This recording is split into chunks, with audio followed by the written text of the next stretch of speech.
Hey everyone, and welcome to the Legacy Starts Today podcast. I'm Lee Domingue, and we are super passionate about helping you grow and not only start a legacy, but leave a legacy for generations. This month's podcast is super exciting to me because I've got my amazing wife, Laura, with me. What you say, honey? Yes, I'm so happy to be here. We are so excited. You just make everything better. Oh, You know, thanks. you do. When you walk in the room, you make everything better. People ask me, who's your favorite person to travel with? And I'm like, when my wife travels with me, it's just kind of like the anointing. It just comes. Please. So That's great. No, I'm very excited about this topic and able to be here and discuss all this incredible information. Well, love you a ton, and you're a part of it. She's my secret weapon. Well, we've got the privilege this month of having our great friends, Jeff and Brandy Little of Milestone Church in the amazing nation of Texas. And so, but we love Jeff and Brandy. We've known them for years, and, accolades, and I'm going to read some of their bio, and been in ministry and pastor of a great church.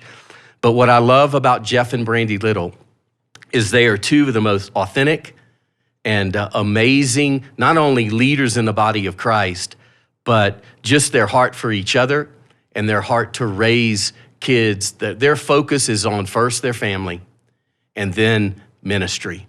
And it's just evident in the fruit in your life. But Jeff Little has been in ministry for over 25 years.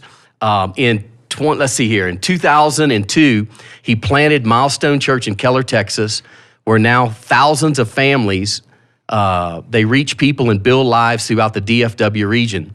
Jeff received his bachelor's degree from Sikkim Baylor University and a master's degree in missionology from Southwest Baptist Theological Seminary.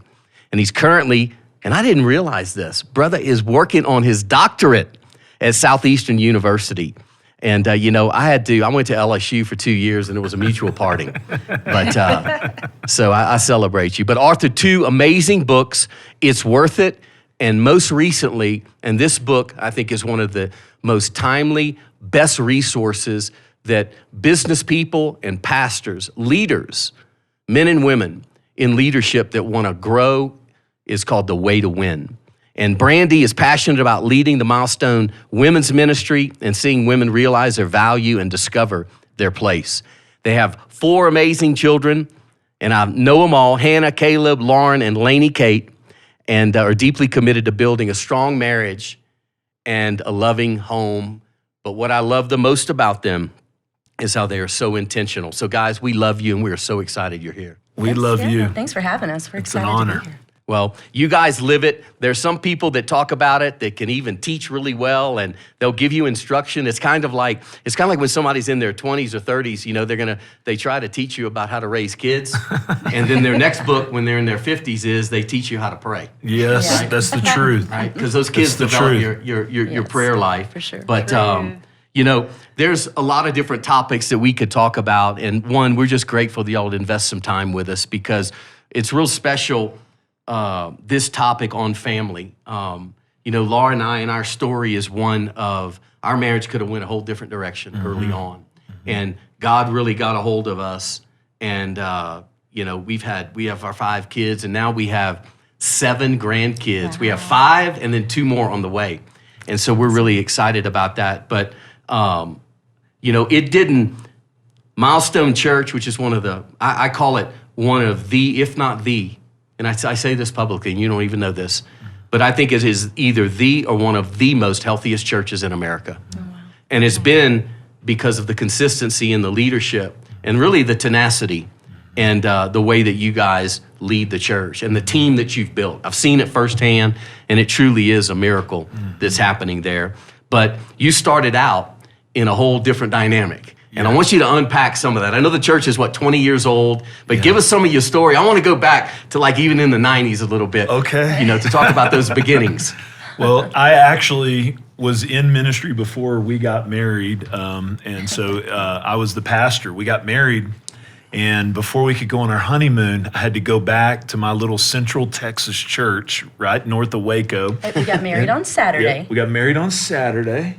Went back to church on Sunday. Went back to and did Sunday night community Thanksgiving service before we could leave for our big beach vacation. You know what I'm saying? So that was your honeymoon. That was our honeymoon. Oh, That's man. the life of a pastor, right? Wow. So we started out in marriage and ministry at the same time, and I that's one reason that I have a heart for people and their families, because I understand the challenges. Obviously, there's differences in ministry and business, but if you're leading people and serving people, and then you have your own needs and you're learning, and every season presents a new set of challenges. And of course, we were newly married, and first church that I pastored, I was the youth pastor. The pastor decided You weren't just the youth pastor. well, I was the music minister, but I didn't know much about that. But yeah, that was really bad. But anyway, so No, I didn't even know the motions and stuff. I just made my own motions up. But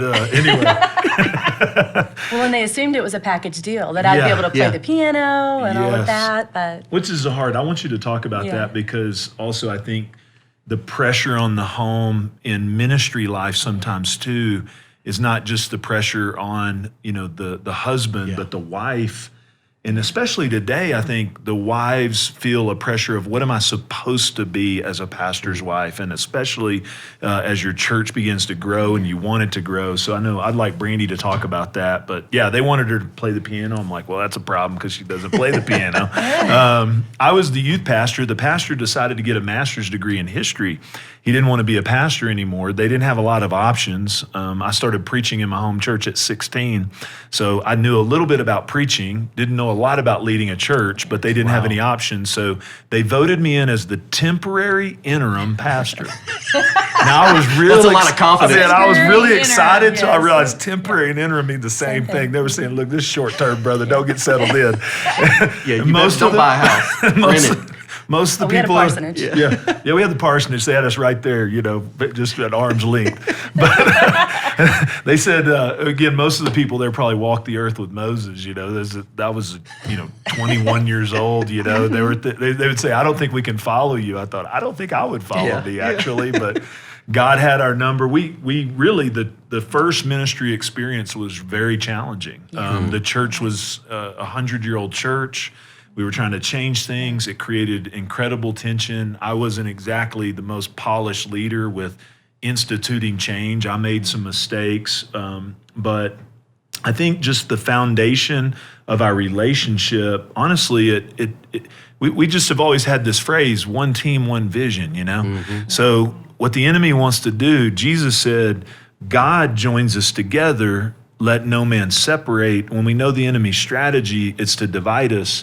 So early on, as we would have pressure from the outside, we would that's one little phrase, no one else in town liked me, but I knew she did, So You had refuge. I had refuge, Yeah. and I think even that, the home being a place of refuge in ministry where it's the place where you can go. And so we ended up planting another church and we pastored 3 other churches before starting Milestone, which is very unique in your 20s, because I was 28 years old. So made a lot of mistakes on other, don't you wish you had that with your kids? It's like, can I get 3 just to practice on before I get some? Practice kids. I need some practice kids. I need some please. practice kids. Can I borrow somebody's for a while? Right. And it's like, that's why your youngest, a lot of times, they're not. They pay the price. We whooped the first one so much that, my kids now, my older kids think with my youngest, did we develop entirely different parenting philosophies? Because That's so true. she gets away with murder. You give them a hall pass later on down the line. Later down the Yeah. line, but That's so yeah, funny. it's our early stages of ministry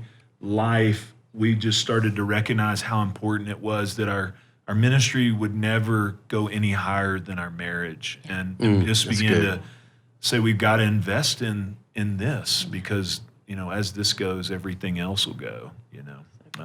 So planted Milestone Church. Will be 20 years old this fall. It's hard to believe. Milestone. It's That's hard to awesome. believe. 20 years. Yeah.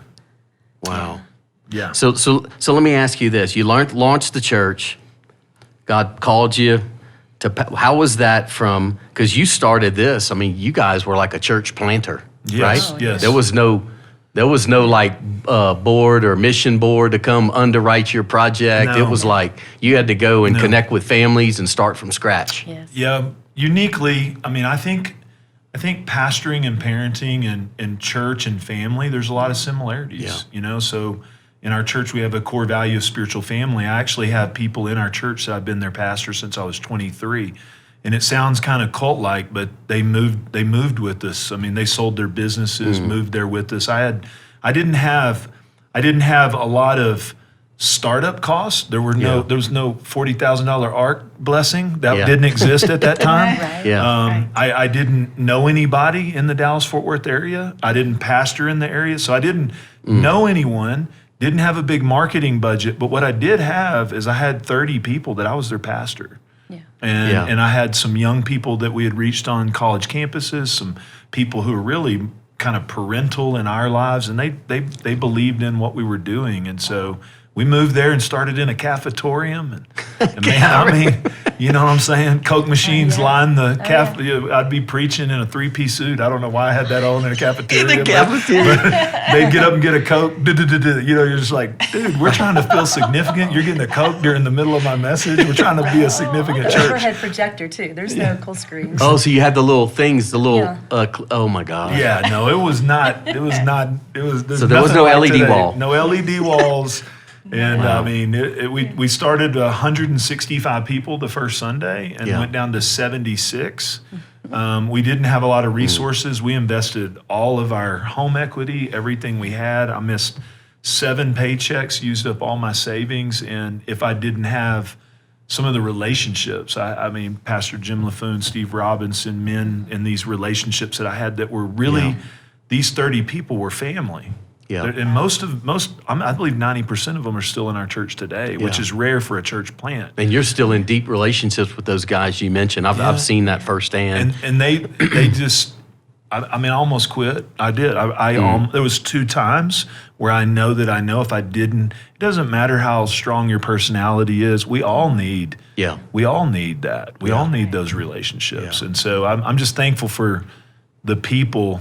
I mean, a lot of people talk about Steve Jobs, but they forget about the other pieces, or they talk about some great leader or there's always people, the old joke is if a turtle's on a fence post, it didn't get there by itself. Right, it had some help. It had some help. No, that's good. That's good. Right. Well, one thing that I've watched with you guys, and it's been, I don't know, over 10 years, and it's just been the consistency in which you truly are committed to disciple people.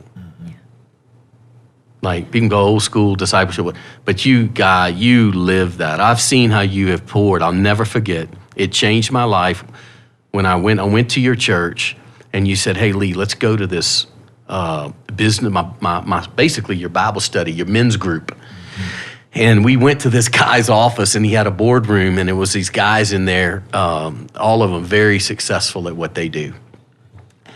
And you had been for years, some of them for 18 years, you've been pouring into them, asking nothing of them. And what I've seen you do, both of you, is invest your lives for 20 years in all these different people. And the return on that is compounding so greatly in not only their walks with the Lord, but the influence, the resources, the impact that y'all are able to do, not only there locally, but around the world, by having you've invested. So most people they want some of that return on the front end. Mm-hmm. And you guys did the painstaking, hard way, which is investing it on the front end. Because people see Milestone now. They hear all the great stories, all the, the growth, the blessing, the resources, all of that. And it's like, they don't know about them 20 years that you invested in all those people's lives. And I remember you saying that to me. You said, man, I want to help them become rich where they're poor. Yes.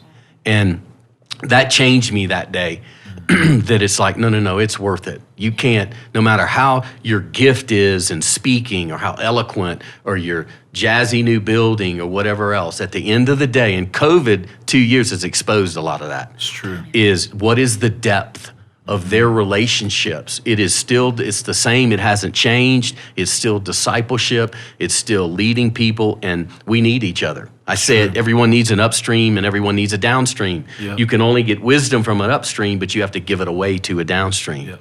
And you've modeled that really, really well, and we're seeing the fruit of that. I think you're presented really with a choice as what kind of culture will you have. I mean, I know we're talking even about our homes and family, but I go back to you can decide if you want to be a superstar or a super coach, a super developer or a super person. And the truth is, superstars break records, but teams win championships. Come on. Right. Wow, say that again. I like that. Superstars break records and get trophies, Yeah. but only teams win championships. Yeah, that's good. And so I decided I want to win Yeah. at what matters. Yeah. The book Way to Win actually is from that group you came to and groups like that. This book was a set of material that we began to develop and work with them in the last few years in those groups with business leaders and coaching them and developing them, helping make them rich where they're poor. And also, you don't realize in their lives that most everybody, I mean, you do know it because you've been there, but most people want more from them than they want for them. Yeah. So everybody needs something from them. Right. Yeah. But the joy of being a disciple or a business leader who's spiritual, who's coaching his employees and developing them, or a pastor. I try to tell pastors, I mean, the coaching industry has exploded. That's what we are. We're shepherds of sheep. Right. We pour into them. We help them. It's like, hey, most And people we're doing don't- it with a different, the end game is completely different. It's, coaching, it's great to be a great leader. Yeah. It's great to be a great husband or wife, spouse. It's great to, I'm really knowledgeable of that. I can do that. But at the end of the day, it's all tied to really, what are we doing to advance the kingdom? You're using that business gift, or you're using that pastoral gift, or the marriage is so that they can, you'll have a legacy of children that are changing the world for Christ. And I mean, that's our end game, right? Is eternity. I call it the e-ROI, eternal return on investment. You have a lot of people that in business though, because you mentioned this in your book, and I want you to unpack this. You talk about, there's these people who are self-made. Yeah. And it's this whole self-made dynamic that you got to go get what you got to get. Yeah. And then once we hit levels of prosperity or levels of blessing or whatever else, we're like, I did that. Mm-hmm. And that's really contrary to Scripture, and it's really a setup. Yes. It's a setup for you to sabotage, honestly. Yes. This whole but it's causing dysfunction in our culture. How do we overcome that? What I find is, you may be winning at certain things, but you're losing many times at the things you're actually going to care about on your deathbed. Wow. As a pastor, since I was 21 years old, I've sat by a lot of deathbeds. What they're not talking about on that deathbed is their 401k. They're talking about the relationship. Yeah. So my thought is, if we think legacy, let's start with the end in mind. Yeah. And let's get some coaching like we do in all the other areas. We've been coached on how to kill a big trophy. We've been coached on how to close a big deal. But no one's coached us on these areas that we actually do care about. Yeah. That's really the message that is the message of the book. Yeah. The worst thing in life is not even to have zeros on a scoreboard. Yeah. It's to light a scoreboard up and realize you played the wrong game. Wow. Wow. So true. You Wow, won at that's the good. wrong game. You won at things that don't really matter. right. Yeah. And so I want to help people win at what they really care about. And I realize in working with business leaders for years, they're intimidated by those things because men, especially, I'm sure ladies as well, we gravitate toward what we feel successful at. Yeah. So what we know, we keep doing. And it's like, man, I don't know how to read the Bible. You'd be amazed at how many times in these groups, it's the first time a business leader's ever prayed out loud in a group. Wow. I tell them to pray Wow. with your wife. The simple thing of grabbing your wife's hand at night before you go to bed and say, I pray for my wife.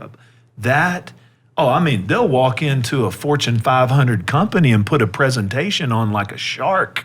And they'll curl up in a ball in the corner to grab her hand and pray for her. Pray. Isn't that's so true? Wow. But the enemy doesn't want that to happen, Right. That's true. because that right there is a game changer. Right. Right. That's a connection in the spiritual realm that produces unity that God commands a blessing. My old pastor, he calls that the fullness of oneness. That's He said, powerful. when you pray by yourself, you're operating in half the power. When you pray with your spouse, you have the fullness of that. That's so And good. we've experienced that in our life. And it was awkward at first. What you're just saying, grab. So true story, I would focus on like the middle of her eyebrow because I couldn't like focus long because I was like ADD or whatever. So I'm like, and so we'd start. This weird stare. I'm like, he's like, what are you looking at? And so I'm just trying to focus on, point. And so did you start praying? But then she started praying for me. And then we started coming together as our family because, kind of in the whole self-made thing, how many families that they've built this amazing dynasty or they built this amazing thing, but every time you build that and you're self-made, there's always collateral damage. And there's a wake and it's usually, and we're going to get into this on the family, it's usually at the cost of a marriage, it's at the cost of relationships, it's at the cost of our kids. So we got a strong balance sheet and we've got tremendous wealth, but our kids hate us. Yeah. And and there's no relationship there. And so, when we came up with this whole concept for us was family meeting, it was birthed really by seeing high net worth families that would go off and they would have these meetings with their lawyers and accountants and some of them were great meetings. They were just fighting. They didn't like each other because it was all about money and everything else. And then there's great families like the Green family with Hobby Lobby, and they were doing this. And I heard about this and I'm sitting there going, man, we do this every day in the corporate world. We would invest hundreds of thousands, millions of dollars in developing our teams, creating culture, establishing values, doing all these different things. And then what ended up happening is, your company succeeds, all of that. But do we ever do that for our family? Yeah. And so it hit us and we're like, you know what? Let's do this. Like, let's create an agenda. And let's send like a formal invitation to our kids, like it's a Fortune 100 board meeting company. And let's ask questions and let's start establishing our values. And this was the premise. If we don't set our values with our kids, not at our kids, we can't tell them. I don't want compliant kids. I want kids that have really bought in. They're like, no. Because when they're gone, it's still there. Yeah. Right. You want to have their heart. Yeah. You don't want to have their acknowledging, yes, sir, yes, ma'am, yes, sir, Right. which is not in their heart. When it's in their heart and they feel like they have spoken into everything, they are 100% bought in. They own it, and it's theirs. It's not mom and dad wants us to go to this meeting, and it's And for us, the first one was awkward. So we send this invitation out. It was at a hotel that we rented, and it was in a boardroom. And little Bella was 10 at the time, and her nose was at the top of the table, and she had her packet with her name on it. Yeah. So we were trying to enlarge their vision to like, no, this is important, but you have a voice, and like, so let's decide what our values are. Let's decide what our mission is as a family. But not only real cool words like integrity, leadership, generosity, faith, but why? Why? Yeah. And the why is collaborative in nature. And so we had our first meeting and it was awkward, guys. Yeah. It was weird. And we were like, okay, we're trying to navigate through this. Should we do this or not? And so we, it hit me. Be open and honest and transparent with them. But us start with that. With us. Yeah. Like it starts with us. Like, let's not try and get them to say, like, let's start from. So transparency is one of us. our values. Well, why is it? Because it's the seed bed to build the foundation of trust. That's good. So we opened up with something like open that we were struggling with, and they were like, but then it was like it was a crack in the dam. Yeah. And then all of a sudden they started to open up. And then we moved to the affirmations exercise, because one of the questions is bring 3 things that you value in as a character trait of everyone in the room, and you got to look at them and tell them that and why. It was 4 hours of crying. It was ugly crying too. I mean, and so we knew we had touched a nerve then, and then then we had some other things. So we decided to take what we were doing, our PowerPoint presentation, and all this stuff that we produce, and let's create a guide that families can they just need a roadmap. Most of the families we know, they know, I need to do something. Yeah. They just need to help with some structure to take those steps. And, and so we created this family meeting guide. Well, and we got a hold of it. We bought into it. We really felt like it provided a tool for things that we had been doing on an organic level, but it gave us a tool And we just honor you guys. I mean, you're our friends, but we respect you. We look up to you. What the message that you're giving and the uniqueness of your ability to speak to both business people and pastors. I mean, you're a friend to pastors, always have been. You now, you're kind of a mix of all of this, which is powerful. But it's such a message that's so important. And I want to let Brandy tell you about when we got the guide, because years ago we started taking our kids on a trip, and I would do 17,000 Christmas services, and we would leave on Christmas Day, and it was easy to get out. No one was traveling, and we go to the mountains and we spend a week together.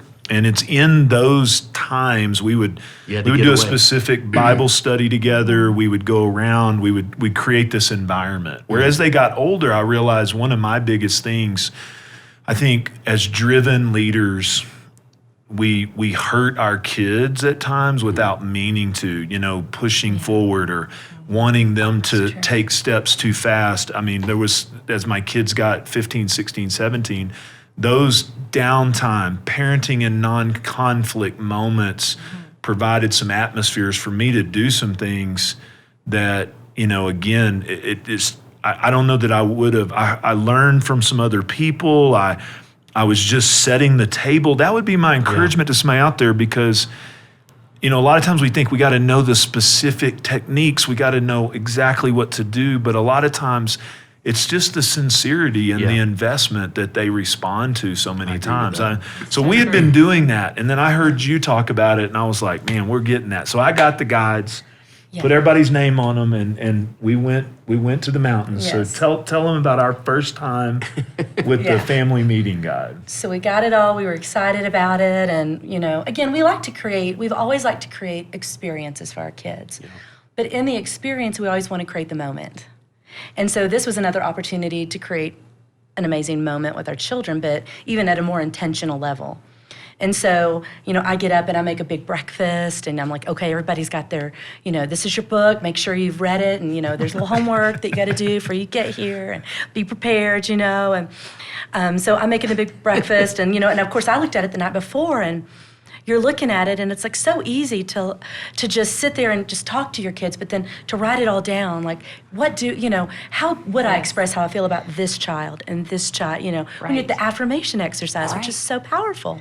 And you think, I do this already. But you're trying to write it down, and you're like, what do I say? And, and so I'm like kind of feeling the pressure, oh gosh, So we make the breakfast, we all sit down, and, and we do start with the affirmation thing, and but literally I start with one kid, I start bawling, and I go to the next kid and I start bawling, and then we hit one kid, and I mean, it stops right there because she starts bawling, but it created, again, what you have to understand too when it comes to things like this, it's not about getting through the material. It's about seeing what's in there and getting to the heart of the matter. Right. And so it's not like we're going to stop and say, you've had your time, we got to keep going because we're going to get through this. It was like, tell me what's going on, And in those moments, even with the affirmation of us telling each other how amazing, she was really struggling, with just, she was about to graduate from college, and what's God's next step for me, and I really want to be married, and is it ever going to happen? I'm the ripe old age of 20 years old, and, all the things, and, but it created some moments and some, opportunities for us to really just pour in. And honestly, it was maybe 2 hours later, and we're still talking to our daughter, and it just was a great catalyst for that opportunity to happen. And then again, the next day we came back, and then you just continue to build on it.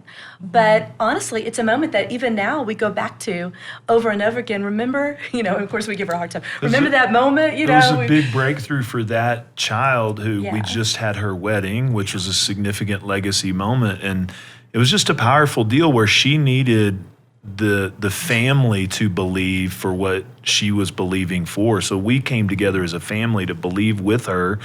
And And it was a neat moment because the wedding was the culmination of earlier that year, God working in her heart and really calling her to step out and believe in faith that he would do what he promised her that he would do. Wow. So for her not to even, to see her struggle, but to see God come through and be faithful in her life and her recognize it, because there was a moment that was marked of I'm struggling to the moment of God came through beyond and exceeded my expectations. Yes. Wow.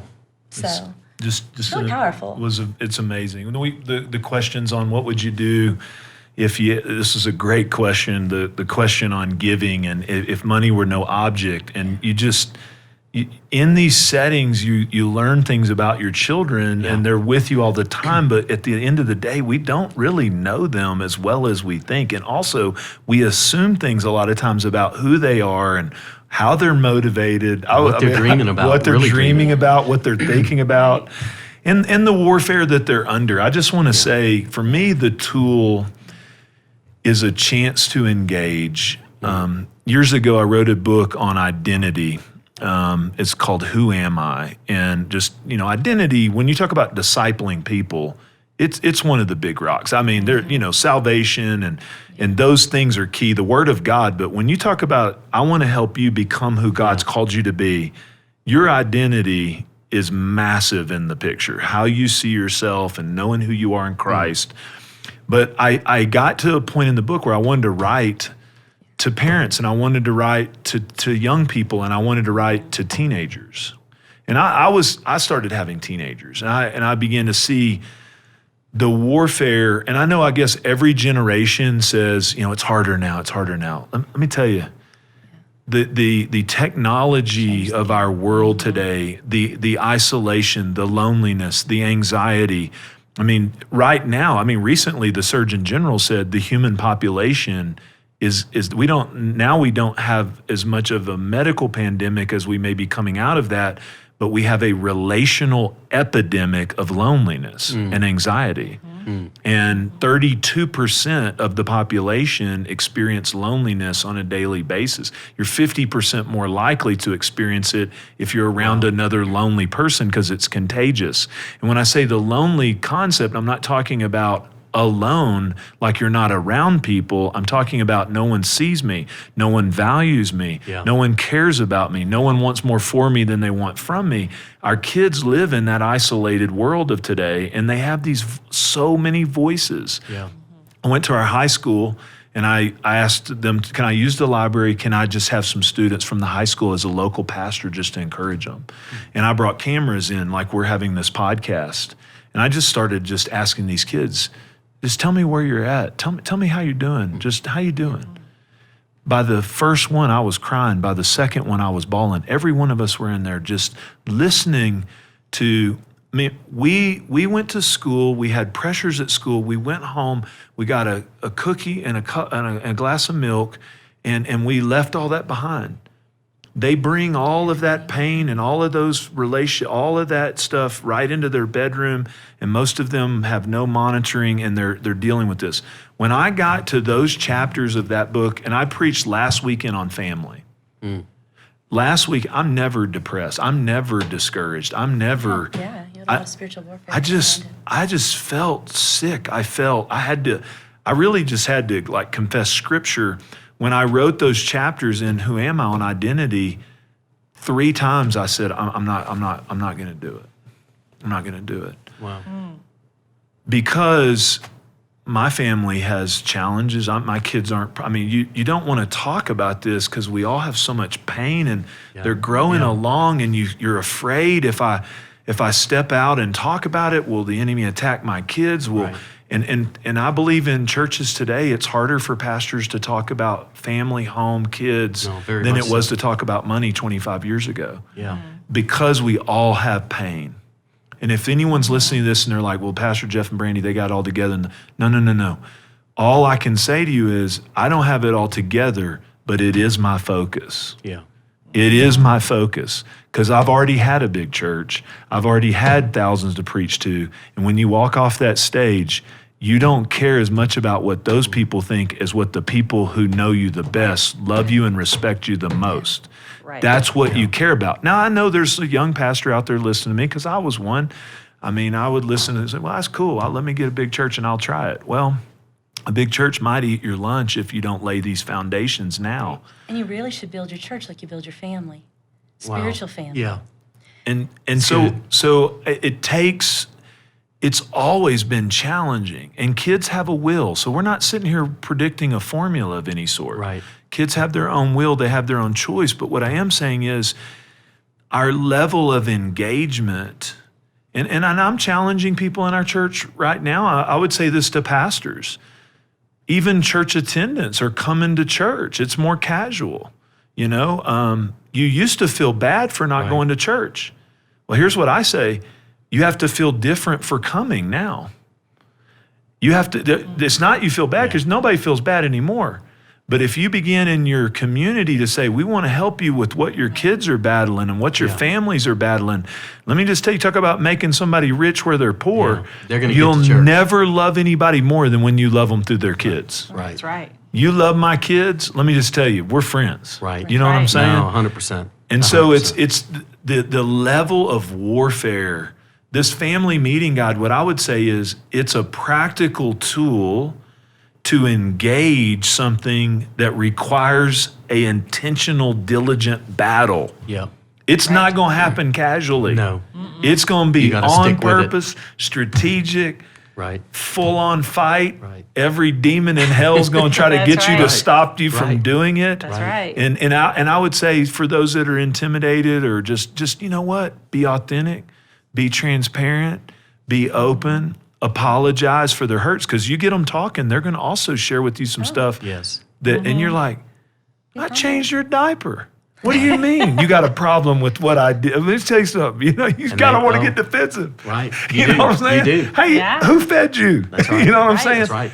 But And they've been carrying that. They've been carrying those hurts. Right. Because in family, we hurt each other and we hurt our kids. But And I think there's also a propensity to look back what you were saying, like we don't know our kids the way we think we did.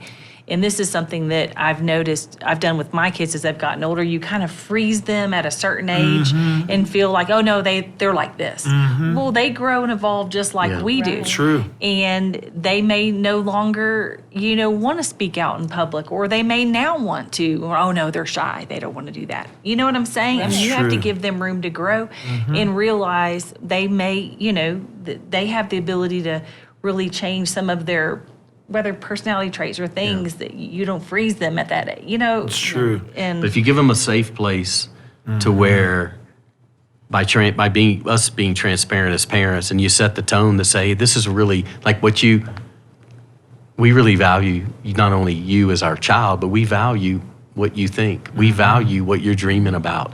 And so, because a lot of times they'll spin their dreams to tie with something that you really would either have affirmed them in or desire from them, and it's not the full picture.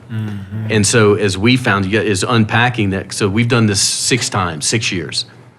And each year it's like greater revelation in like, wow, I didn't really know that was there. So true. I didn't really know that was there. Well, man, we need to, and it sometimes is a heavy moment, but it's so worth it. so good. Because when you work through it, you're like, wow, and they're like, they've gotten this thing like out in the front so you can deal with it. And then we're looking like, okay, I need to parent you or lead you or love you or even just support you in a different, because there's a different thing going on there. Or you're dreaming about something I never even knew you wanted to do because we boxed you in over here because it just Right. fit in our perfect little bow, right? For them. And it's something completely different. That's right. And so that was kind of a wake-up call for us. But God's wired them Yeah. with those things. So it's like no better. I want to support them in that. And then once you break down the wall of like, oh, well, they're not gonna like that. Like they're not gonna have the same support because maybe it's outside of ministry. True. Maybe they want to be a business person, and the dream has been to pass the church generationally. Yeah.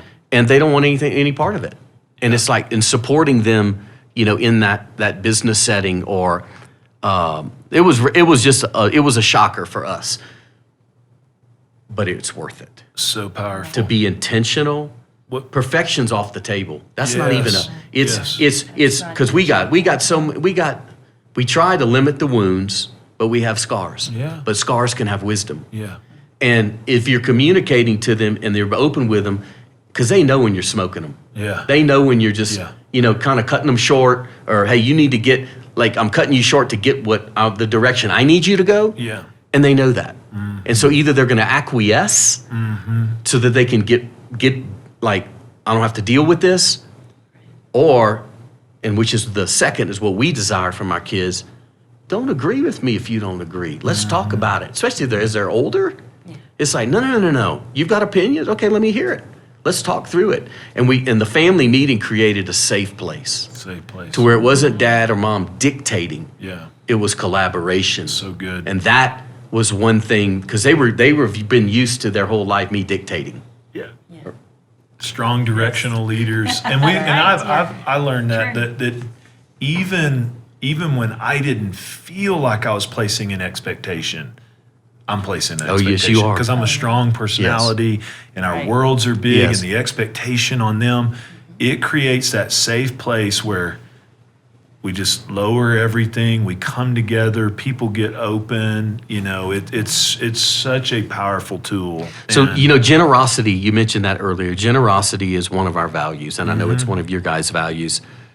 And that led us to asking that question at the end of the family meeting was hey, if you had extra money, where would you give it, invest it, that's going to make a real kingdom impact, and why? So they were looking at us like, what are you talking about?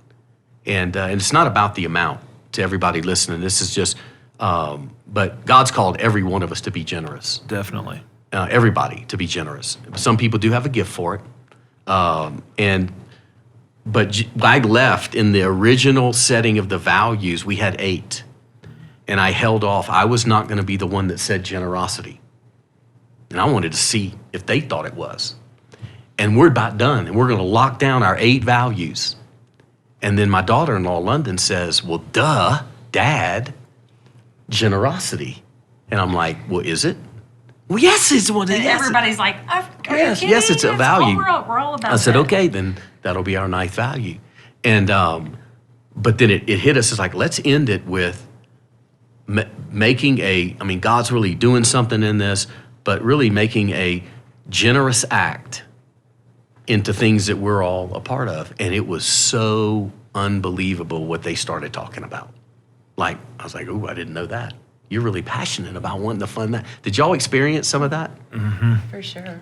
Yeah. I mean, and just to hear, like, again, it just gives you more insight even into your child and what they're thinking about and what they're passionate about. So hearing each one of them, you're just like, to think that they actually are thinking about being generous. And it may look a little different than what I would do, or, but it was like they were very passionate. Just to hear them get excited about, being able to do those kind of things were, it was really awesome as parents. Well, it begins to put them in the place, too, of giving them vision for in their life as they're going to have the opportunity to prepare for stewardship of resources. It's a good coaching moment to begin. And generosity is not when you have a whole lot of extra money. Yeah. Right. Generosity is what do you have now that you can do? Steward with what right? you have. What can you give Simply now? what's in your hand, really. Right. Yeah. Right. I thought of just a few kind of speed round while we're sitting here, because I could think of some people out there, maybe a young pastor who has young kids, or maybe a young business person, and there's a lot going on. These are just a few things these are not original to me. These are people I respected that said, hey, let me give these to you along the way. So I wanted to give a few of those. Absolutely. Because I think when you're out here listening and family meeting. Yeah, and you have blended families. Yeah, blended. You have single parents. Yeah. So when your kids are young, be at their bedside as many times as you can. At night, when they're going to bed, is when they'll open their hearts up to you. So as much as you possibly can. And I know we have all different types of jobs and we have different responsibilities. And I would also talk about scoreboard, like as you're a young family, I want to say, as ministers, can't have a growing church, a national platform. I do things now that I'm able to do as I have kids leaving the house that I couldn't do Seasons. when they were. You didn't sacrifice those years I was at their bedside. I didn't travel a lot. I was nationally unknown and internationally unrecognized. And it was good. But the return on investment was much greater. So I would say to a young pastor, focus on building your church and building your family. Don't worry about your podcast. Don't worry about your, Instagram famous. It's okay. Be famous in your own house. I mean, what was that? What was that? Be famous in your own house. Wow, that's great. Be at their bedside as much as you can, because those nights when you're there, they're tired. They kind of getting ready for bed, and then boy, you really get to connect with their heart, because it isn't really about parenting the behavior. You said it so best, Laura. It's about the heart, right? Mm-hmm. And we got to be connected to the heart to know how to really direct and connect. So I think and they're the most open at bedtime. They're most open at bedtime. Yeah. I think they're willing to talk because they just want to stay awake just a little bit longer. Share with you. Mm-hmm. I think technology. Number one thing I see as a pastor is a lot of us.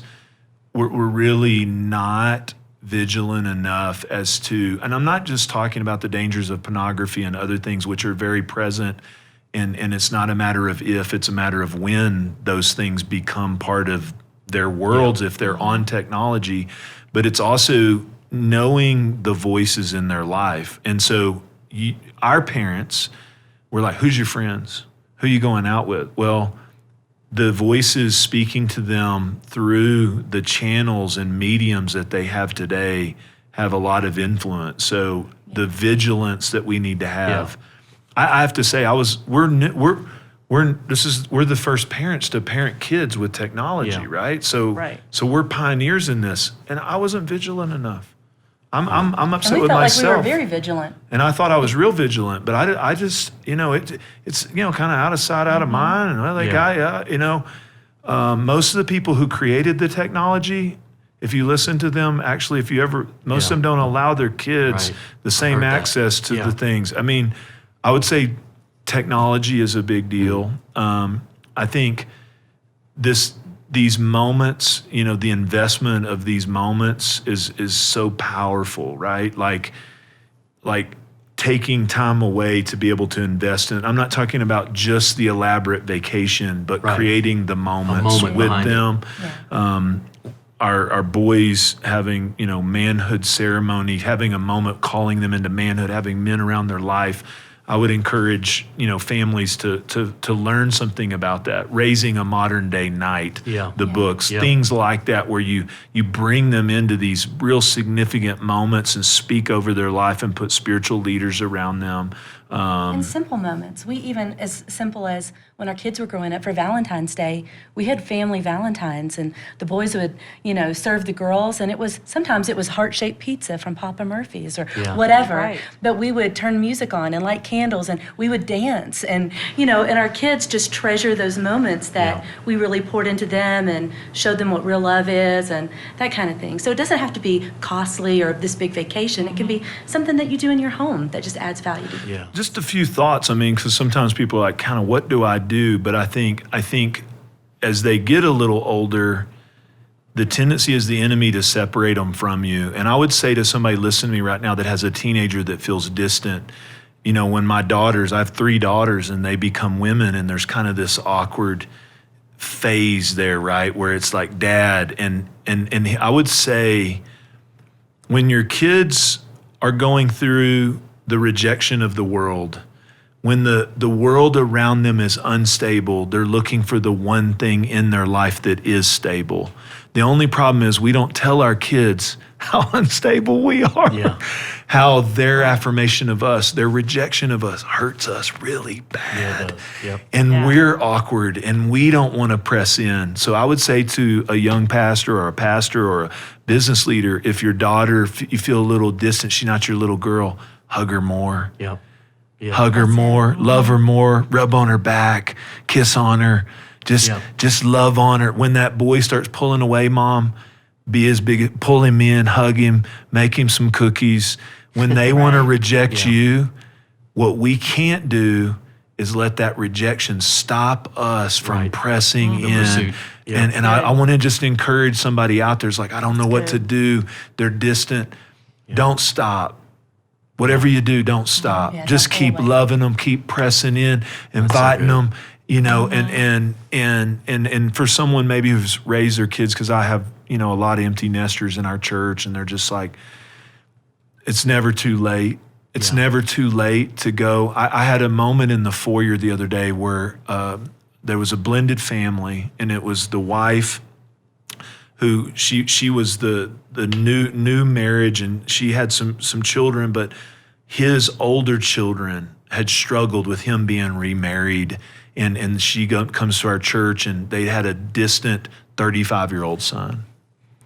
And she came up to me and said, Pastor, she said, he's here. He's at church. We didn't even know he comes to church, and he's going to meet my husband over in the cafe. I said, tell him to come here right now. She said, are you serious? I never met him in my life. I said, tell him to come here right now before he goes and talks to that son. And I got him over in the corner, and I said, do you want reconciliation or do you want to be right? He looked at me. I said, what do you do for a living? He said, I'm an accountant. I said, even more. You're going to go to him with the list of unreconciled numbers on his balance sheet, and what he wants to hear from you is, whatever it is, I'm sorry. Wow. Whatever it is, I'm sorry. Wow. You don't even have to say it. I'm sorry for hurting you. And if you want reconciliation, the Holy Spirit will help you do that, and you and your son will start to build back. So I would say it's not even about what they did. It's about our posture, and it's never too late to keep praying. And you know what I love about spiritual family? Let me call on some people out there who maybe you're like, hey, I would have done this different. We all, don't we wish we could have practice kids, right? Right. Man, if I could go back, I'd know this. Well, that's why God gives spiritual family. Yeah. And I want to say to some empty nesters who've built their nest egg, who think their future is to cruise around the Caribbean forever and play golf, you need to do a little bit of that, but that ain't your destiny. That's not the sum total in the finishing of your legacy. I want to call on you as a pastor. We need you for a fatherless and motherless generation in the Church of Jesus Christ to take what you learned with your children and begin to share it with a generation that's raising their kids. The greatest thing about spiritual family is God gives you spiritual sons and daughters to pour into and leave a legacy with. Good. That's awesome. So good. That's so rich, guys. That's really, really powerful. You know, normally at the end of every podcast. Sorry, I started preaching. No, brother. It was great because okay. it's going to lead I'm a in. preacher, It's so going to lead in. I was like, man, I was like, you know, I always want to end a podcast with, I asked a question, and I would love for you guys to answer that and it's simply, what do you want your legacy to be? My legacy, my father passed away in 2019, and I saw it. You know, I saw a picture of my dad, who was my hero. No one would know him. I wrote in my book, Way to Win, Alexander the Great became the great king of the Macedonian Empire at age 22. He never lost a battle. He conquered the known world. He had 20 cities named in his honor. It's an astonishing list of accomplishments. His impact was never greater than at the height of his reign. But by contrast, Jesus never commanded an earthly army. He never sat on an earthly throne. He spent 30 years in obscurity before teaching and ministering to crowds of people for only 3 years. But upon his death, his ragtag group of followers grew from 12 to thousands to more than 2 billion around the world today. Jesus shows us the picture of legacy, and my father showed it.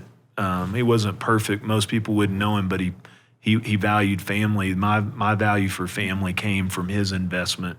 He lost his father in a car accident when he was 9 years old. So I'm still amazed that he found Christ and was supernaturally able to impart that to me. But I stood in the home I grew up in, and my nephews and my sisters and my own children, and I saw them say, we're going to carry on what you gave to us. So my dream for my life is not to stand and just preach to the largest crowd of people or have the most followers, but to the people who know me the most, respect me the most, and when I'm on my deathbed, my natural children and my spiritual children say, go ahead, we got it from here. Wow. Yeah. Wow. That's the vision for my legacy. And likewise, you know, I was talking about expectations earlier, But I think at the end of the day, I would want my legacy to be not that I was just a natural mom to 4 wonderful children, but that I was a spiritual mama to many. Yeah. I remember early in ministry when, I told all these people had expectations. In every church we went to, people had different expectations of what a pastor's wife should look like. And you think, how am I supposed to be that? That's not my natural personality. And I remember my husband telling me, just be a spiritual mama. And I'm like, some of these people are old enough to be my mom. Some of them are old enough to be my grandma. And he said, you never get past being a mama to people. Like, it doesn't matter how old they are. Just love them like that and pour into them. Yeah. And so that's what I've tried to do with a lot of the women in our church, is just love them like a mama. And I realize some of them, you get frustrated sometimes with this generation. You say, why do you do that? Why do you think like that? They just need a mama that tells them. Yeah. So just pouring into them, loving them, and thinking that something that you poured into them, moments that you spent with them, time that you really just invested.